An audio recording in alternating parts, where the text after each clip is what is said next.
लीजिए सुनिए, मुंशी प्रेमचंद के लिखे उपन्यास रंगभूमि के 30वें भाग का वाचन मेरी यानी समीर गोस्वामी की आवाज में। चलते चलते संध्या हो गई। पहाड़ों की संध्या मैदान की रातों से कहीं भयानक होती है। तीनों आदमी चले जाते थे, किंतु अभी ठिकाने का पता न था। पहाड़ियों के साए लंबे हो गए। सूर्य डूबने से पहले ही दिन डूब गया। रास्ता न सुझाई देता था। दोनों आदमी बार बार इंद्रदत्त से पूछते, अब कितनी दूर है, पर यही जवाब मिलता कि चले आओ, अब पहुंचे जाते हैं। यहां तक कि विनय सिंह ने एक बार झुंझला कर कहा, इंद्रदत्त, अगर तुम हमारे खून के प्यासे हो तो साफ साफ क्यों नहीं कहते? इस भांति कुढ़ा कुढ़ा कर क्यों मारते हो? इंद्रदत्त ने इसका भी वही जवाब दिया कि चले आओ, अब दूर नहीं है। हां, जरा सतर्क रहना, रास्ता दुर्गम है। विनय को बार बार पछतावा हो रहा था कि इंद्रदत्त के साथ क्यों आया। क्यों न पहले उसके हाथों सोफिया को एक पत्र भेज दिया। पत्र का उत्तर मिलने पर जब सोफिया की लिपि पहचान लेता तो निश्चिंत होकर इधर आता। सोफी इतनी वज्र हृदया तो है नहीं कि पत्र का उत्तर ही न देती। ये उतावली करने में मुझसे भूल हुई। इंद्रदत्त की नीयत अच्छी नहीं मालूम होती। इन शंकाओं से उसका मार्ग और कठिन हो रहा था। लोग ज्यों ज्यों आगे बढ़ते थे, रास्ता बीहड़ और विषम होता जाता था। कभी टीलों पर चढ़ना पड़ता और कभी इतना नीचे उतरना पड़ता कि मालूम होता रसातल को चले जा रहे हैं। कभी दाएं बाएं गहरे खड्डों के बीच में एक पतली सी पगडंडी मिल जाती। आंखें बिल्कुल काम न देती थी। केवल अटकल का सहारा था, जो वास्तव में अंतर्दृष्टि है। विनय पिस्तौल चढ़ाए हुए था। मन में निश्चय कर लिया था कि जरा अभी कोई शंका हुई तो पहला वार इंद्रदत्त पर करूंगा। सहसा इंद्रदत्त रुक गए और बोले, लीजिए आ गए। बस आप लोग यहीं ठहरिए, मैं जाकर उन लोगों को सूचना दे दूं। विनय ने चकित होकर पूछा, यहां पर तो कोई नजर नहीं आता, बस सामने एक वृक्ष है। इंद्रदत्त, राजद्रोहियों के लिए ऐसे ही गुप्त स्थानों की जरूरत होती है, जहां यमराज के दूत भी न पहुंच सकें। विनय, भाई यूं अकेले छोड़कर मत जाओ, क्यों ना यहीं से आवाज दो, या चलो मैं भी चलता हूं। इंद्रदत्त, यहां से तो शायद शंख की ध्वनि भी न पहुंचे, और दूसरों को ले चलने का मुझे अधिकार नहीं, क्योंकि घर मेरा नहीं है, और दूसरों के घर में मैं आपको क्यों कर ले जा सकता हूं। इन गरीबों के पास यहां कोई सेना या दुर्ग नहीं, केवल मार्ग की दुर्गमता ही उनकी रक्षा करती है। मुझे देर न लगेगी। ये कहकर वो वेग से चला और कई पग चलकर उसी वृक्ष के नीचे अदृश्य हो गया। विनय सिंह कुछ देर तो संशय में पड़े हुए उस राह को देखते रहे। फिर नायक राम से बोले, इस धूर्त ने तो बुरा फंसाया। यहां इस निर्जन स्थान पर लाकर खड़ा कर दिया कि बिना मौत ही मर जाए। अभी तक लौटकर नहीं आया। नायक राम, तुम्हें क्या चिंता? आसिक लोग तो जान हथेली पर लिए ही रहते हैं, मरे तो हम के सूखे ही पर रहे। विनय, मैं इसकी नीयत को ताड़ गया था। नायक राम, तो फिर क्यों बिना कान पूछ हिलाए चले आए? अपने साथ मुझे भी डुबाया। क्या इश्क में अकिल घनचक्कर हो जाती है? विनय, आधा घंटा तो हुआ, अभी तक किसी का पता नहीं। यहां से भागना भी चाहे तो कहां जाए? इसने जरूर दगा की। जिंदगी का यहीं तक साथ था। नायक राम, आशिक होकर मरने से डरते हो? मरना तो एक दिन है ही, आज ही सही। डर क्या? जब ओखली में सिर दिया तो मूसलों का क्या गम? मारे उसका जितना जी चाहे। विनय, कहीं सचमुच सोफिया आ जाए? नायक राम, फिर क्या कहने, लपक कर टांग लेना। मजा तो जब आए कि तुम हाय हाय करके रोने लगो और वो अंचल से तुम्हारे आंसू पहुंचे। विनय, भाई देखना, मैं उसे देखकर रो पड़ूं तो हंसना मत। उसे देखते ही दौड़ूंगा और ऐसे जोर से पकड़ूंगा कि छुड़ा ना सके। नायक राम, ये मेरा अंगूछा ले लो, चट उसके पैर बांध देना। विनय, तुम हंसी उड़ा रहे हो और मेरा हृदय धड़क रहा है कि न जाने क्या होने वाला है। हाँ, मैं समझ गया। मैं इधर से एक बार गया हूं। हम जसवंत नगर के आसपास कहीं हैं। इंद्रदत्त हमें भ्रम में डालने के लिए इतना चक्कर देकर आया है। नायक राम, जसवंत नगर यहीं हो तो हमें क्या? हम चिल्लाएं तो कौन सुनेगा? विनय, क्या सचमुच इसने धोखा किया? मेरा तो जी चाहता है कि यहां से किसी और को चल दूं। अगर सोफी ने कठोर बातें कहनी शुरू की तो मेरा दिल फट जाएगा। जिसके हित के लिए इतने अधर्म और अकर्म किए, उसकी निर्दयता कैसे सही जाएगी। ऐसी ही बातों से संसार से जी खट्टा हो जाता है। जिसके लिए चोर बने वही पुकारे चोर। नायक राम, स्त्रियों का यही हाल है। विनय, हाँ, जो सुना करता था वो आंखों के आगे आया। नायक राम, मैं ये अंगूछा बिछाए देता हूं, पत्थर ठंडा हो गया है, आराम से लेटो। मिस साहब आए तो हरी इच्छा, नहीं तो तड़के यहां से चल देंगे, कहीं ना कहीं राह मिल ही जाएगी। मैं ये पिस्तौल लिए बैठा हूं, कोई खटका हुआ तो देखी जाएगी। मेरा तो अब यहां से जी भर गया, न जाने वो कौन दिन होगा कि फिर घर के दर्शन होंगे। विनय, मेरा तो घर से नाता ही टूट गया। सोफिया के साथ जाऊंगा तो घुसने ही ना पाऊंगा। सोफिया ना मिली तो जाऊंगा ही नहीं, यहीं धूनी रमाऊंगा। नायक राम, भैया तुम्हारे सामने बोलना छोटा मुंह बड़ी बात है, पर साथ रहते रहते ढीठ हो गया हूं। मुझे तो मिस साहब ऐसी कोई बड़ी अप्सरा नहीं मालूम होती। यहां तो भगवान की दया से नित्य ही ऐसी ऐसी सूरतें देखने में आती हैं कि मिस साहब उनके सामने पानी भरे। मुखड़ा देखो तो जैसे हीरा दबदब कर रहा हो, और इनके लिए तुम राजपाट त्यागने पर तैयार हो। सच कहता हूं, रानी जी को बड़ा कलंक होगा। मां का दिल दुखाना महापाप है। कुछ हालचाल भी तो नहीं मिला, न जाने चल बसी की है। विनय, पंडा जी, मैं सोफी के रूप का उपासक नहीं हूं। मैं स्वयं नहीं जानता कि उसमें वो कौन सी बात है जो मुझे इतना आकर्षित कर रही है। मैं उसके लिए राजपाट तो क्या, अपना धर्म तक त्याग सकता हूं। अगर सारा संसार मेरे अधीन होता तो भी मैं उसे सोफिया की भेंट कर देता। अगर आज मुझे मालूम हो जाए कि सोफी इस संसार में नहीं है तो तुम मुझे जीता ना पाओगे। उससे मिलने की आशा ही मेरा जीवन सूत्र है। उसके चरणों पर प्राण दे देना ही मेरे जीवन की प्रथम और अंतिम अभिलाषा है। वृक्ष की ओर लालटेन का प्रकाश दिखाई दिया। दो आदमी आ रहे थे। एक के हाथ में लालटेन थी, दूसरे के हाथ में जाजम। विनय ने दोनों को पहचान लिया। एक तो वीरपाल सिंह था, दूसरा उसका साथी। वीरपाल ने समीप आकर लालटेन रख दी और विनय को प्रणाम करके दोनों चुपचाप जाजम बिछाने लगे। जाजम बिछाकर वीरपाल बोला, आइए बैठ जाइए। आपको बड़ा कष्ट हुआ, मिस साहब अभी आ रही हैं। आशा और निराशा की द्विविध तरंगों में विनय का दिल बैठा जाता था। उन्हें लज्जा आ रही थी कि जिन मनुष्यों को मैंने अधिकारियों की मदद से मिटा देने का प्रयत्न किया, अंत में उन्हीं के द्वार का मुझे भिक्षुक बनना पड़ा। मजा तो जब आता कि ये सब हथकड़ियां पहने हुए मेरे सामने आते और मैं इन्हें क्षमा प्रदान करता। वास्तव में विजय का सेहरा इन्हीं के सिर रहा। आह, जिन्हें मैं पामर और हत्यारा समझता था, वे ही आज मेरे भाग्य के विधाता बने हुए हैं। जब वे जाजम पर जा बैठे और नायक राम सजग होकर टहलने लगे तो वीरपाल ने कहा, कुंवर साहब, मेरा परम सौभाग्य है कि आज आपको अपने सामने अदालत की कुर्सी पर बैठे न देखकर अपने द्वार पर बैठे देख रहा हूं। नहीं तो उन अभागों के साथ मेरी गर्दन पर भी छुरी चल जाती, जिन्होंने मार खाकर रोने के सिवा और कोई अपराध नहीं किया। विनय, वीरपाल, उन दुष्कृत्यों की चर्चा करके मुझे लज्जित न करो। अगर उनका कुछ प्रायश्चित हो सकता है तो मैं करने को तैयार हूं। वीरपाल, सच्चे दिल से? विनय, हां, अगर मिस सोफिया की तुमने रक्षा की है। वीरपाल, उन्हें तो आप अभी प्रत्यक्ष देख लेंगे। विनय, तो मैं भी तुम्हें मुआफ कराने का यथासाध्य उद्योग करूंगा। वीरपाल, आप जानते हैं मैं मिस साहब को क्यों लाया? इसीलिए कि हम उन्हीं की सेवा और सिफारिश से अपनी रक्षा की आशा रखते।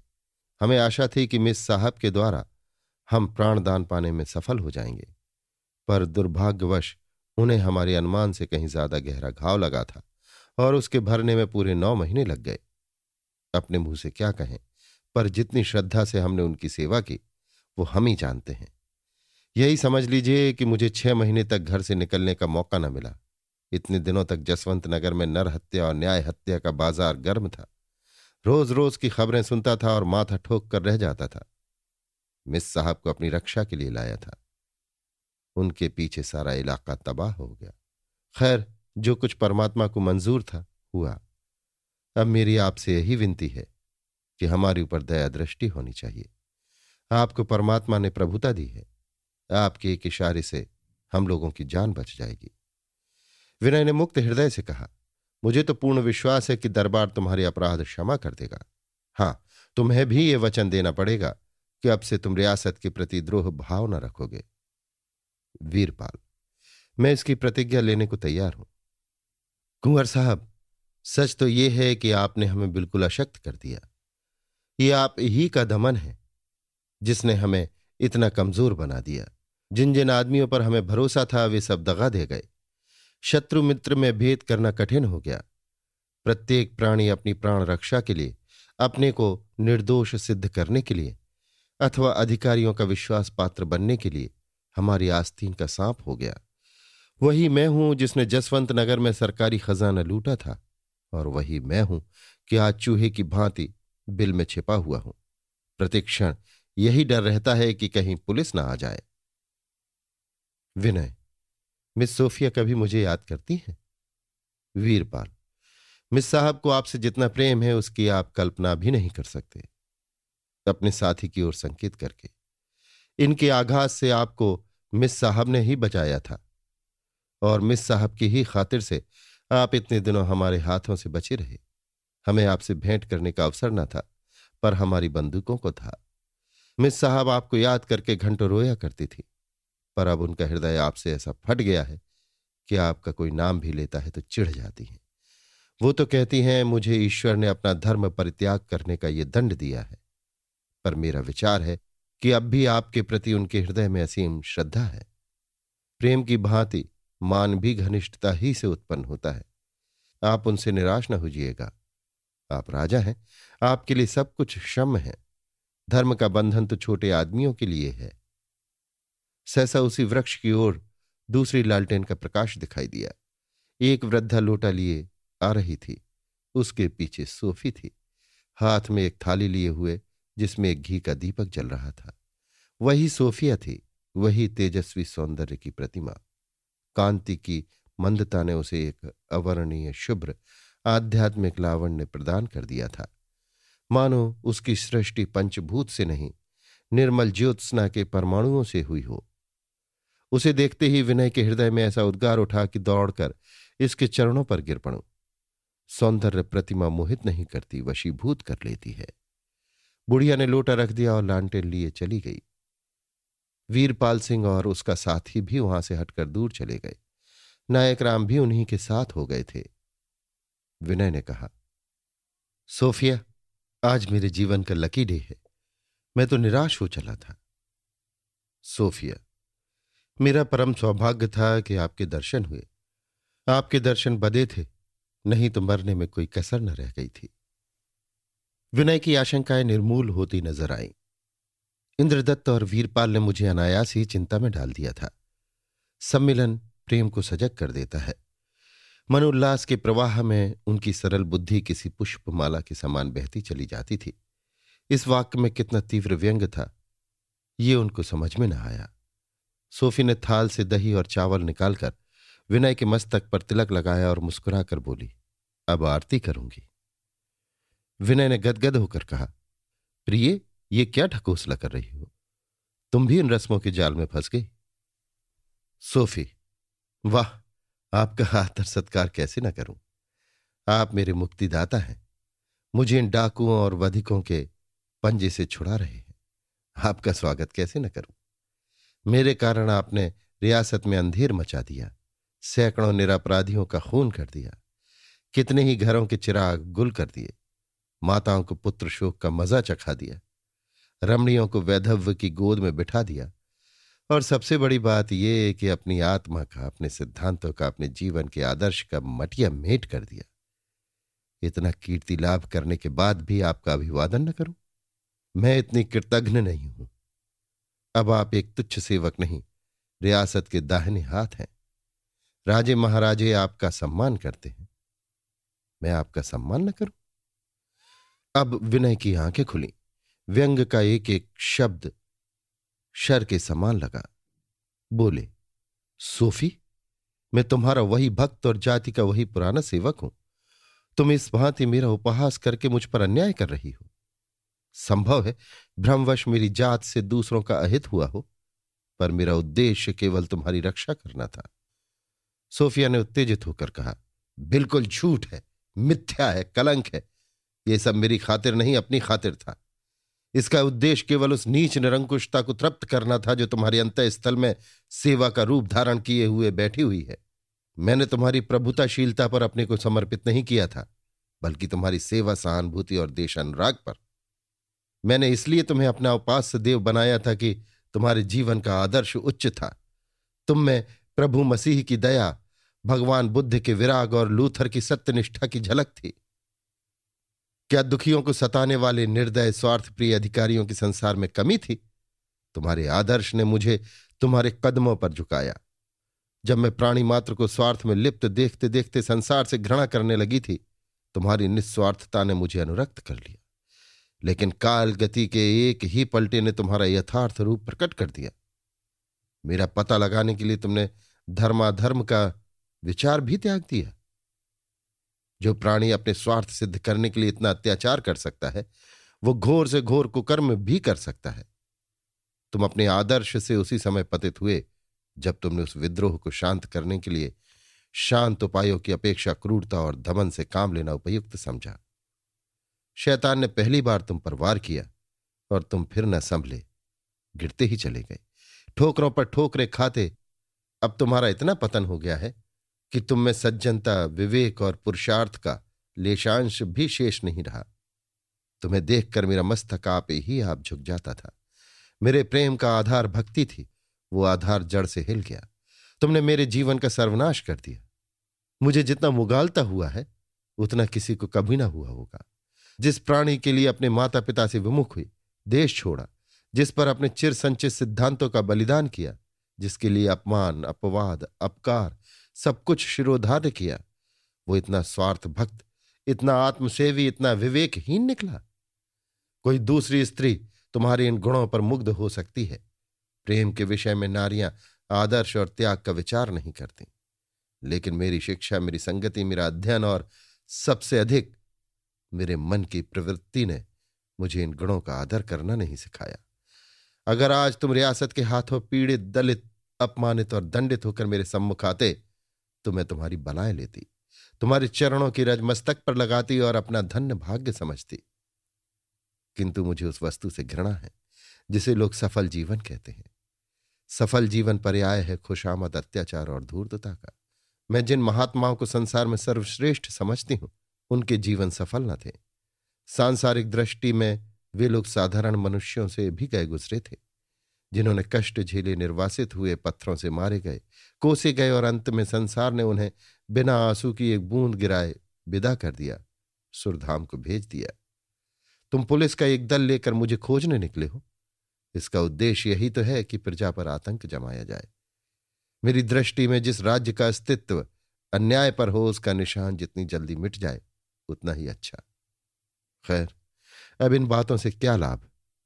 तुम्हें अपना सम्मान और प्रभुत्व मुबारक रहे। मैं इसी दशा से संतुष्ट हूं। जिनके साथ हूं वे सहृदय है।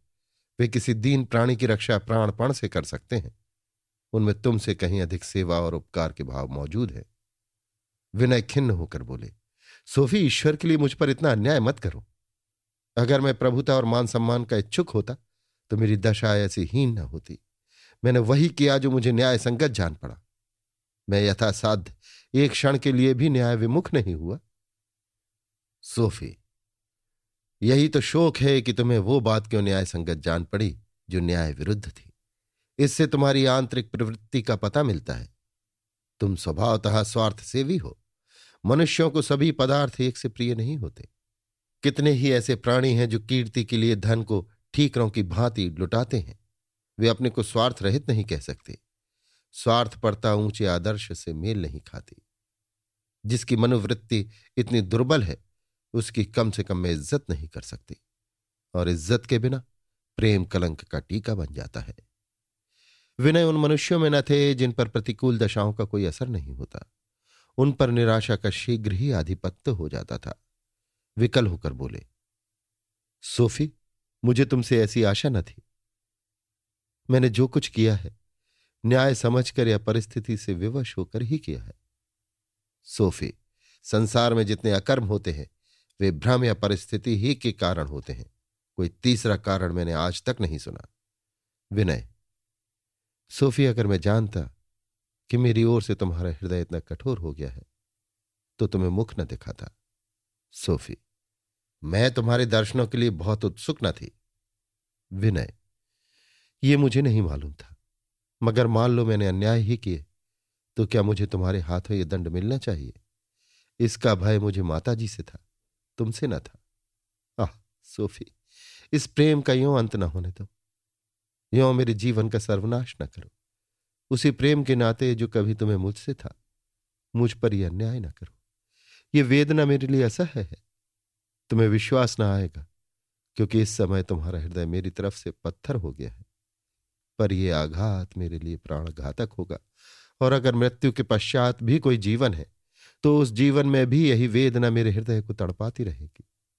सोफी, मैं मौत से नहीं डरता, भाले की नोक को हृदय में ले सकता हूं, पर तुम्हारी ये निष्ठुर दृष्टि, तुम्हारा ये निर्दय आघात मेरे अंतस्थल को छेदे डालता है। इससे तो ये कहीं अच्छा है कि तुम मुझे विष दे दो, मैं उस प्याले को आंख बंद करके यों पी जाऊंगा जैसे कोई भक्त चरणामृत पी जाता है। मुझे ये संतोष हो जाएगा कि ये प्राण जो तुम्हें भेंट कर चुका था तुम्हारे काम आ जाए। ये प्रेम उच्छृंखल शब्द कदाचित और किसी समय विनय के मुंह से न निकलते।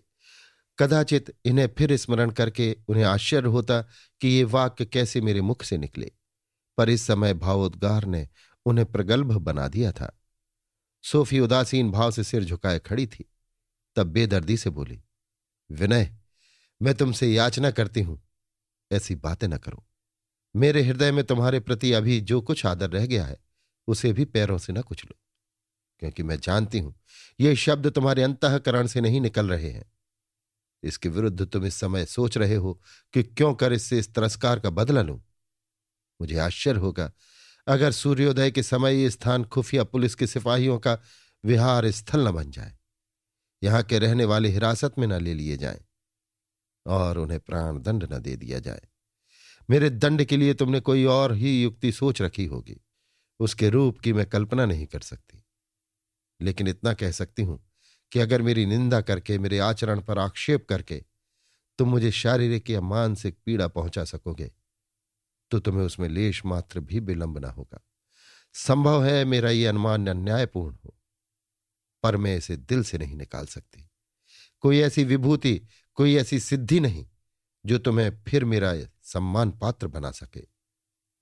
जिसके हाथ रक्त से रंगे हुए हो उसके लिए मेरे हृदय में स्थान नहीं। यह भी ना समझो कि तुम्हें हृदय से निकालकर मैं किसी दूसरी मूर्ति को यहां मर्यादित करूंगी। हालांकि तुम्हारे मन में यह दुष्कल्पना हो तो मुझे कुतूहल न होगा। नहीं, यही मेरी प्रथम और अंतिम प्रेम प्रदक्षिणा है। अब यह जीवन किसी दूसरे ही मार्ग का अवलंबन करेगा। कौन जाने ईश्वर ने मुझे कर्तव्य पथ से विचलित होने का तुम्हारे हाथों ये दंड दिलाया हो। तुम्हारे लिए मैंने वो सब कुछ किया जो न करना चाहिए था। छल, कपट, कौशल, माया, त्रिया चरित्र एक से भी बाज नहीं आई, क्योंकि मेरी सरल दृष्टि में तुम एक दिव्य, निष्काम, पवित्र आत्मा थे। तुम अंदाजा नहीं कर सकते कि मिस्टर क्लार्क के साथ आने में मुझे कितनी आत्मवेदना सहनी पड़ी। मैंने समझा था तुम मेरे जीवन मार्ग के दीपक बनोगे, मेरे जीवन को सुधारोगे, संवारोगे, सफल बनाओगे। आखिर मुझ में कौन सा ऐसा गुण है जिस पर तुम रीझे हुए हो?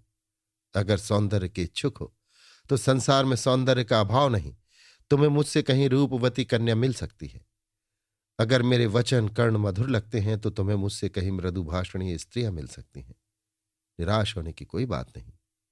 जल्द या देर में तुम्हें अपनी रुचि और स्वभाव के अनुसार कोई रमणी मिल जाएगी जिसके साथ तुम अपने ऐश्वर्य और वैभव का आनंद उठा सकोगे, क्योंकि सेवक बनने की क्षमता तुम में नहीं है और ना हो सकती है। मेरा चित्त तो भूलकर भी प्रणय की ओर आंख उठाकर न देखेगा। मैं अब फिर ये रोग न पालूंगी। तुमने मुझे संसार से विरक्त कर दिया, मेरी भोग तृष्णा को शांत कर दिया। धार्मिक ग्रंथों के निरंतर पढ़ने से जो मार्ग न मिला वो नैराश्य ने दिखा दिया। इसके लिए मैं तुम्हारी अनुगृहीत हूं। धर्म और सत्य की सेवा करके कौन सा रत्न पाया? अधम। अब अधम की सेवा करूंगी। जानते हो क्या करूंगी? उन पापियों से खून का बदला लूंगी जिन्होंने प्रजा की गर्दन पर छुरियां चलाई हैं। एक एक को जहन्नुम की आग में झोंक दूंगी, तब मेरी आत्मा तृप्त होगी। जो लोग आज निरपराधियों की हत्या करके सम्मान और कीर्ति का उपभोग कर रहे हैं, उन्हें नरक के अग्निकुंड में जलाऊंगी, और जब तक अत्याचारियों के इस जत्थे का मूलोच्छेद न कर दूं चैन न लूंगी। चाहे इस अनुष्ठान में मुझे प्राणों ही से क्यों न हाथ धोना पड़े, चाहे रियासत में विप्लव ही क्यों न हो जाए, चाहे रियासत का निशान ही क्यों न मिट जाए। मेरे दिल में ये दुरुत्साह तुम्ही ने पैदा किया है और इसका इल्जाम तुम्हारी ही गर्दन पर है। ईसा की क्षमा और दया, बुद्ध के धैर्य और संयम, कृष्ण के प्रेम और वैराग्य की अमर कीर्तियां भी अब इस रक्त पिपासा को नहीं बुझा सकती।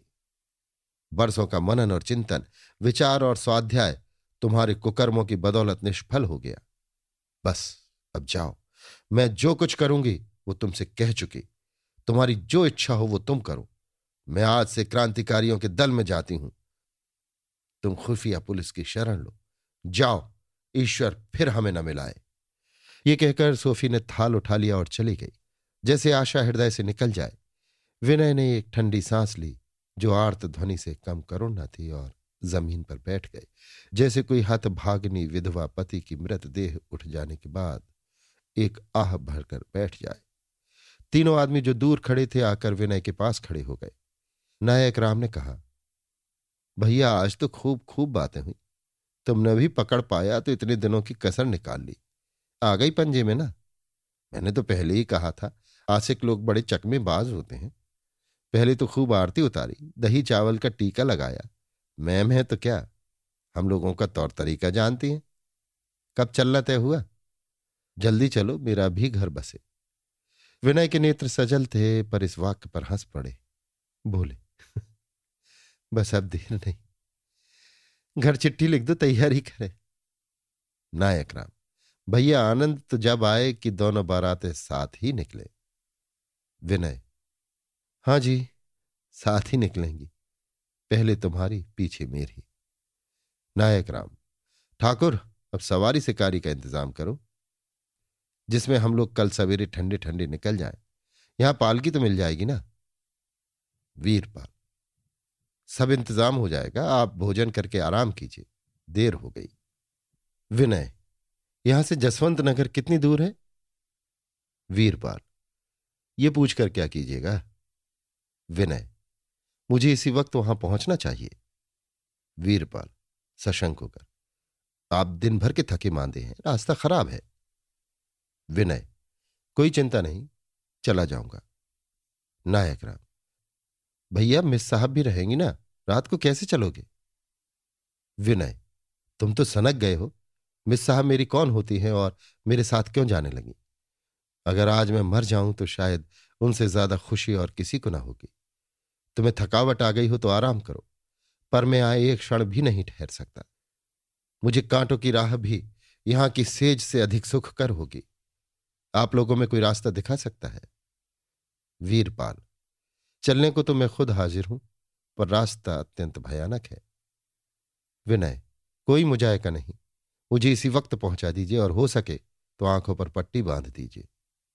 मुझे अब अपने ऊपर जरा भी विश्वास नहीं रहा। वीरपाल, भोजन तो कर लीजिए, इतना आतिथ्य तो स्वीकार कीजिए। विनय, अगर मेरा आतिथ्य करना है तो मुझे गोली मार दीजिए, इससे बढ़कर आप मेरा आतिथ्य नहीं कर सकते। मैंने आपका जितना अपकार किया है, यदि आपने उसका शतांश भी मेरे साथ किया होता तो मुझे किसी प्रेरणा की जरूरत न पड़ती। मैं पिशाच हूं, हत्यारा हूं। पृथ्वी मेरे बोझ से जितनी जल्द हल्की हो जाए उतना ही अच्छा है। नायक राम, मालूम होता है मिस साहब सचमुच फिरंट हो गई, मगर मैं कहे देता हूं तो ही 4 दिन में तुम्हारी पीछे पीछे दौड़ती फिरेंगी। आशिक की हाय बुरी होती है। वीरपाल, कुंवर साहब, मेरा इतना कहना मानिए, अभी न जाइए। मुझे डर है कहीं मिस साहब आपके यूं चले जाने से घबरा न जाए। मैं वादा करता हूं कल सूर्योदय तक आप जसवंत नगर पहुंच जाएंगे। इस वक्त कुछ भोजन कर लीजिए। विनय, मेरे लिए अब यहां का पानी भी हराम है। अगर तुम्हें नहीं चलना है तो ना सही, मुझे तुमसे इतनी खातिरदारी कराने का अधिकार नहीं। मैं अकेला ही चला जाऊंगा। वीरपाल विवश होकर साथ चलने को तैयार हुआ। नायक राम का भूख के मारे बुरा हाल था, पर क्या करते। विनय को चलते देखकर उठ खड़े हुए। तीनों आदमी रवाना हुए। आध घंटे तक तीनों आदमी चुपचाप चलते रहे। विनय को सोफिया की और सब बातें याद न थीं, पर उनकी नीयत पर उसने जो आक्षेप किए थे और उसके विषय में जो द्वेषपूर्ण भविष्यवाणी की थी, उसका एक एक शब्द उनके कानों में गूंज रहा था। सोफिया मुझे इतना नीच समझती, परिस्थिति पर जरा भी विचार नहीं करना चाहती, मन की दशा के लिए कोई स्थान नहीं छोड़ती। सहसा उन्होंने वीरपाल से पूछा, तुम्हारे विचार में मैं आवेश में आकर यह अन्याय कर बैठा, या जैसा मिस सोफिया कहती हैं, मैं स्वभाव ही का नीच हूं? वीरपाल, कुंवर साहब, मिस सोफिया की इस वक्त की बातों का जरा भी बुरा न मानिए। जैसे आप आवेश में विवेकहीन हो गए थे, वैसे ही वो भी आवेश में अनर्गल बातें कर गई होंगी। जब आपने सेवा धर्म और परोपकार के लिए राज्य त्याग दिया, तो किसका मुंह है जो आपको स्वार्थी कह सके? विनय, न जाने इतने कटु शब्द कहां सीख ली। आदमी भिखारी को भी जवाब दे तो नम्रता से, इसने तो मुझे इस तरह दुत्कारा मानो कोई कुत्ता हो। नायक राम, किसी अंग्रेज को ब्याहेंगी और क्या? यहां काले आदमियों के पास क्या धरा है? मुर्गी का अंडा कहां मिलेगा? विनय, तुम मेरे मूर्ख हो, तुम्हें मुर्गी के अंडे ही की पड़ी है। नायक राम, एक बात कहता था, तुम्हारे साथ वो आजादी कहां? ले जाकर रानी बना दोगे, पर्दे में बिठा दोगे, घोड़ी पर सवार कराकर शिकार खेलने तो न जाओगे, कमर में हाथ डालकर टमटम पर तो न बैठाओगे, टोपी उतारकर हुरे हुरे तो न करोगे। विनय, फिर वही उपज। अरे पोंगा महाराज, सोफिया को तुमने क्या समझा है? हमारे धर्म का जितना ज्ञान उसे है, उतना किसी पंडित को भी ना होगा। वो हमारे यहां की देवियों से किसी भांति कम नहीं। उसे तो किसी राजा के घर जन्म लेना चाहिए था। ना जाने ईसाई खानदान में क्यों पैदा हुई। मुझसे मुंह फेर कर वो अब किसी को मुंह नहीं लगा सकती। इसका मुझे उतना ही विश्वास है जितना अपनी आंखों का। वो अब विवाह ही ना करेगी। वीरपाल, आप बहुत सत्य कहते हैं, वास्तव में देवी है। विनय, सच कहना, कभी मेरी चर्चा भी करती थी। वीरपाल, इसके सिवा तो उन्हें और कोई बात ही न थी। घाव गहरा था, अचेत पड़ी रहती थी, पर चौंक चौंक कर आपको पुकारने लगती। कहती, विनय को बुला दो, उन्हें देखकर तब मरूंगी। कभी कभी तो दिन के दिन आप ही की रट लगाती रह जाती थी। जब किसी को देखती यही पूछती, विनय आए, कहाँ है? मेरे सामने लाना, उनके चरण कहाँ हैं? हम लोग उनकी बेकसी देख देख कर रोने लगते थे। जर्राह ने ऐसी चीर फाड़ की कि आपसे क्या बताऊं। याद करके रोए खड़े हो जाते हैं। उसे देखते ही सूख जाती थी, लेकिन ज्यों ही कह देते थे कि आज विनय सिंह के आने की खबर है, बस तुरंत दिल मजबूत करके मरहम पट्टी करा लेती थी। जर्राह से कहती, जल्दी करो, वो आने वाले हैं, ऐसा ना हो आ जाए। ये समझिए, आपके नाम ने उन्हें मृत्यु के मुख से निकाल लिया। विनय अवरुद्ध कंठ से बोले, बस करो, अब और कुछ न कहो। ये करुण कथा नहीं सुनी जाती, कलेजा मुंह को आता है। वीरपाल, एक दिन उसी दशा में आपके पास जाने को तैयार हो गई। रो रो कर कहने लगी, उन्हें लोगों ने गिरफ्तार कर लिया है, मैं उन्हें छुड़ाने जा रही हूं। विनय, रहने दो वीरपाल, नहीं तो हृदय फट जाएगा, उसके टुकड़े हो जाएंगे। मुझे जरा कहीं लिटा दो, ना जाने क्यों जी डूबा जाता है। मुझ जैसे अभागे का यही उचित दंड है। देवताओं से मेरा सुख न देखा गया, इनसे किसी का कभी कल्याण नहीं हुआ। चले चलो, न लेटूंगा, मुझे इसी वक्त जसवंत नगर पहुंचना है। फिर लोग चुपचाप चलने लगे। विनय इतने वेग से चल रहे थे मानो दौड़ रहे हैं। पीड़े तंगों में एक विलक्षण स्फूर्ति आ गई थी। बेचारे नायक राम दौड़ते दौड़ते हाँफ रहे थे। रात के 2 बजे होंगे। वायु में प्राणप्रद शीतलता का समावेश हो गया था। निशा सुंदरी प्रौढ़ा हो गई थी। जब उसकी चंचल छवि माधुर्य का रूप ग्रहण कर लेती है, जब उसकी मायावनी शक्ति दुर्निर्वार्य हो जाती है। नायक राम तो कई बार ऊंघ कर गिरते गिरते बच गए। विनय को भी विश्राम करने की इच्छा होने लगी कि वीरपाल बोले, लीजिए, जसवंत नगर पहुंच गए। विनय, अरे इतनी जल्द? अभी तो चलते हुए कुल 4 घंटे हुए होंगे। वीरपाल, आज सीधे आए। विनय, आओ, आज यहां के अधिकारियों से तुम्हारी सफाई करा दूं।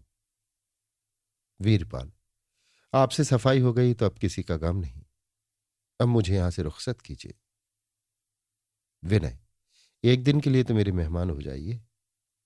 वीरपाल, ईश्वर ने चाहा तो जल्द ही आपके दर्शन होंगे, मुझ पर कृपा रखिएगा। विनय, सोफिया से मेरा कुछ जिक्र न कीजिएगा। वीरपाल, जब तक वो खुद न छेड़ेंगी मैं न करूंगा। विनय, मेरी ये घबराहट, ये बावलापन, इसका जिक्र भूल कर भी न कीजिएगा। मैं न जाने क्या क्या बक रहा हूं। अपनी भाषा और विचार एक पर भी मुझे विश्वास नहीं रहा, संज्ञाहीन सा हो रहा हूं। आप उनसे इतना ही कह दीजिएगा कि मुझसे कुछ नहीं बोले, इसका वचन दीजिए। वीरपाल, अगर वो मुझसे कुछ ना पूछेंगी तो मैं कुछ ना कहूंगा। विनय, मेरी खातिर से इतना जरूर कह दीजिएगा कि आपका जरा भी जिक्र न करते थे। वीरपाल, झूठ तो न बोलूंगा। विनय, जैसी तुम्हारी इच्छा। अभी आप सुन रहे थे मुंशी प्रेमचंद के लिखे उपन्यास रंगभूमि के 30वें भाग का वाचन मेरी यानी समीर गोस्वामी की आवाज में।